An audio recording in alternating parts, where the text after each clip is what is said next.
نحمده ونصلي ونسلم على رسوله الكريم اما بعد فاعوذ بالله من الشیطان الرجیم بسم اللہ الرحمن الرحیم۔ محترم و مکرم حضرات، ناظرین و سامعین، درس تصوف میں آج کا عنوان گفتگو ہے میزباں کے ہاں حاضر ہونے کے آداب، یعنی مہمان جسے دعوت دی گئی ہے یا کسی دوست کسی رشتہ دار کے ہاں بلا دعوت بھی اگر چلا جائے تو اس پر کیا کیا کام لازم ہے، کن چیزوں کی وہ پابندی کرے، خصوصاً جب اسے دعوت دی جائے۔ اور ہماری سوسائٹی میں ان میں سے بہت سی چیزیں ہیں کہ جن کا خیال نہیں رکھا جاتا، حالانکہ ان چیزوں کا خیال رکھنا بہت ضروری ہے۔ انسان میں اور جانور میں صرف یہی فرق ہے کہ انسان کسی نظم و ضبط کا پابند ہوتا ہے اور وہ کچھ آداب کی پابندی کرتا ہے، اور جانور ایسا نہیں کرتے۔ ویسے بھی تصوف رسول خدا صلی اللہ علیہ وسلم کے اخلاق کو سچے دل کے ساتھ پوری اخلاص نیت سے اپنانے ہی کا نام تصوف ہے۔ اور آج یہ اس سلسلے کا آخری درس ہے۔ آپ فرماتے ہیں کہ سب سے پہلا یہ مہمان کا فرض ہے کہ جو وقت اسے دیا گیا ہو وہ اپنے وقت پر میزبان کے ہاں چلا جائے، پہنچ جائے۔ ایسا نہ ہو کہ اسے انتظار کی زحمت اٹھانی پڑے۔ ہمارے ہاں دو قسم کی دعوتیں ہوتی ہیں۔ بعض تو جیسے اسلامی پروگرام ہوتے ہیں تو وہاں پر تو دعوت عام ہوتی ہے، ہر انسان کو شرکت کی اجازت ہوتی ہے، لیکن وہاں بھی وقت لکھا ہوتا ہے کہ آغاز کب ہوگا۔ اور بعض وہ دعوتیں ہوتی ہیں کہ جہاں باقاعدہ دعوت دے کر دوست احباب رشتہ دار اور انسانوں کو بلایا جاتا ہے، جیسے ولیمہ کی دعوت ہے، ختم وغیرہ ہوتے ہیں۔ اسی طرح دوست احباب کی کئی مرتبہ وہ دعوتیں کرتے ہیں۔ تو ان تمام دعوتوں میں وقت کی پابندی کرنا، یہ مدعو یعنی جس کو دعوت دی گئی ہے، جو مہمان ہے، یہ اس پر لازم ہے کہ وہ وقت کی پابندی کرے اور بلانے والے کو، دعوت دینے والے کو انتظار میں اس زحمت میں اسے نہ ڈالے، اس امتحان میں اسے نہ ڈالے۔ اور جب وہاں پہنچ جائے تو جہاں بھی جگہ ملے یا میزبان جہاں بھی اسے بٹھائے وہاں ہی بیٹھ جائے۔ کسی اعلیٰ جگہ کا نہ تو اسے اپنے ذہن میں رکھنی چاہیے اور نہ ہی اسے مطالبہ کرنا چاہیے۔ جہاں میزبان کہے وہاں ہی بیٹھ جائے۔ اعلیٰ جگہ پر بٹھائے تو اعلیٰ جگہ پر بیٹھ جائے، کسی دوسری جگہ پر بٹھائے تو وہاں ہی بیٹھے، اور جہاں بھی وہ بٹھائے وہاں انتظار یعنی انکار نہ کرے۔ وہ بہرحال ایک بات کا ضرور خیال رکھیں، میزبان بھی خیال رکھیں، مہمان بھی خیال رکھیں کہ گھروں میں پروگراموں میں خواتین بھی ہوتی ہیں، اور خواتین نے اپنے معاملات کے لیے گزرنا ہوتا ہے، کام کاج کرنے ہوتے ہیں، یا وہ بھی پروگرام میں شامل ہوتی ہیں۔ تو اس بات کا خصوصی طور پر خیال رکھا جائے کہ سیٹنگ، نشستوں کی ایسی ترتیب کی جائے، بٹھایا اس طریقے سے جائے کہ نہ تو خواتین کو گزرنے میں کوئی دقت ہو اور اپنے معاملات کرنے میں کوئی کسی قسم کی دقت ہو، اور نہ ہی یہ بار بار نظر اٹھا کر ان کو دیکھ سکے۔ اور اسی طرح وہ راستے کے جہاں سے کھانا لایا جائے گا ان راستوں کو بھی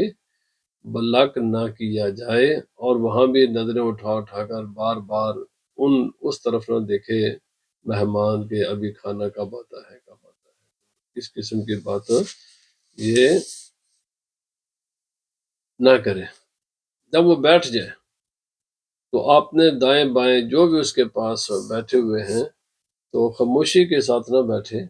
بلکہ ان کی خبر گیری کرے، انہیں السلام علیکم کہے، ان کا حال احوال پوچھے اور ان کی مزاج پرسی کرے، اور اگر کوئی خلاف شرع کام دیکھے ان سے یا اپنے قرب و پیش میں، تو جو بھی وہاں پر گرد و پیش میں اگر کوئی غیر شرعی بات ہے تو اس پر وہ خاموش نہ رہے،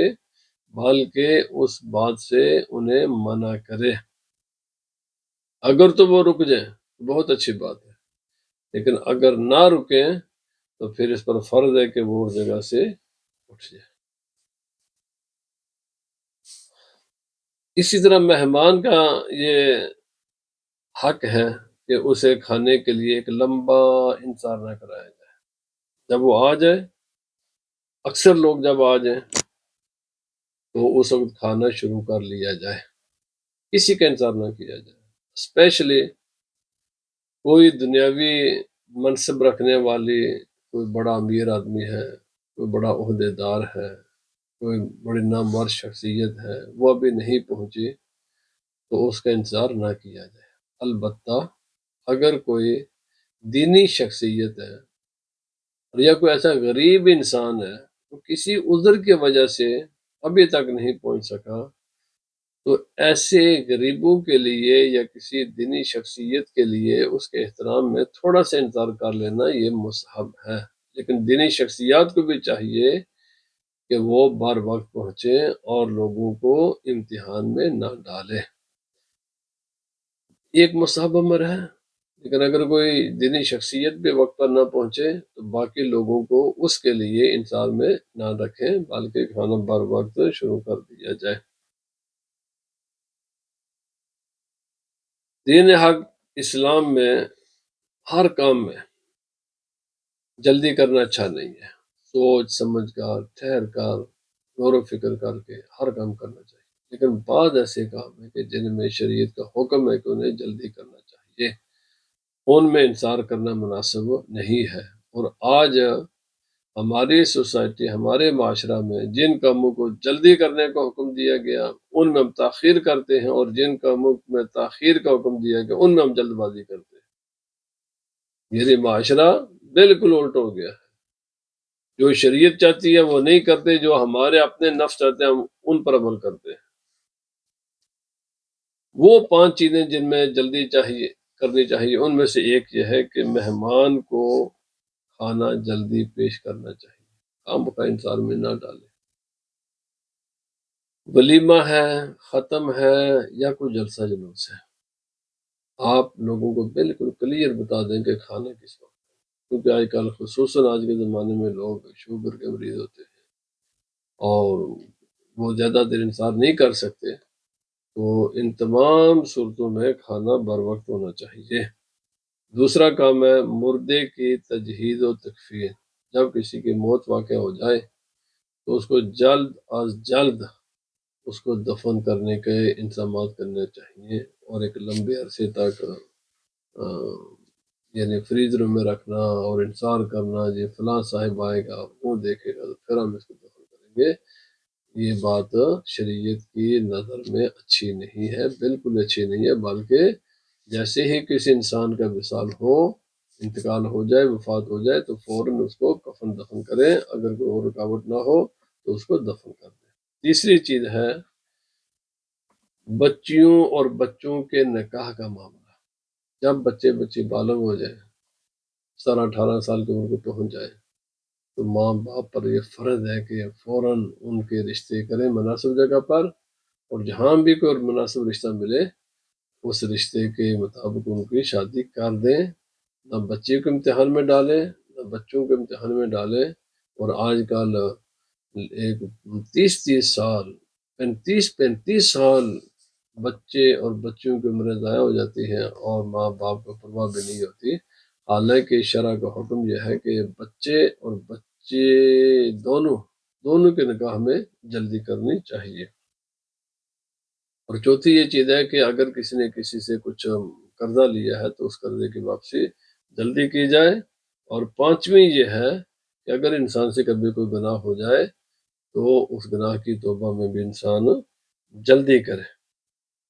اب کھانا جب تقسیم کریں تو سب سے پہلے کیا ہے؟ سب سے پہلے فروٹ، جیسے میوہ، سلاد یا اس قسم کے اسٹارٹر وغیرہ جو ہے نا، ہلکی پھلکی غذا وہ دی جائے۔ اور اس کے بعد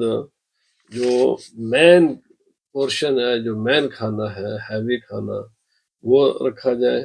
یہ نہیں ہے کہ پہلے انسان وہ غذائیں رکھ دے کہ جو ہیوی ہیں اور انسان ان کو کھانے کے ساتھ ہی اس کا پیٹ محسوس اس کے بھوک مر جاتی ہے۔ جیسے کہ اگر آپ میٹھا پہلے رکھیں گے اور نمکین چیز بعد میں رکھیں گے تو میٹھا کھانے سے بھوک مر جاتی ہے، تو یہ مناسب نہیں ہے، بلکہ پہلے ہلکا پھلکا کھانا مہمان کو دیں اور اس کے بعد پھر اس کو جو مین کھانا ہے وہ اس کو پیش کریں تاکہ مہمان زیادہ کھا سکے۔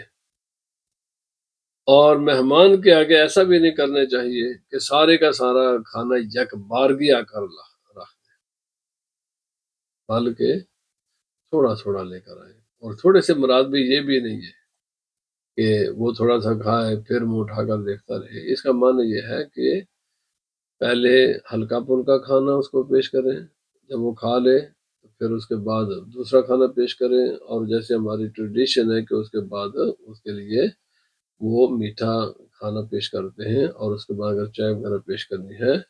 تو اس کو پیش کریں۔ ایک یہ بھی آداب میں سے کھانا مہمان کے سامنے نہ تو بہت زیادہ رکھا جائے نہ بہت کم، مناسب اتنا کھانا ہو کہ وہ اسے دوبارہ مانگنے کی ضرورت نہ پڑے، اور جتنے افراد اس کے مطابق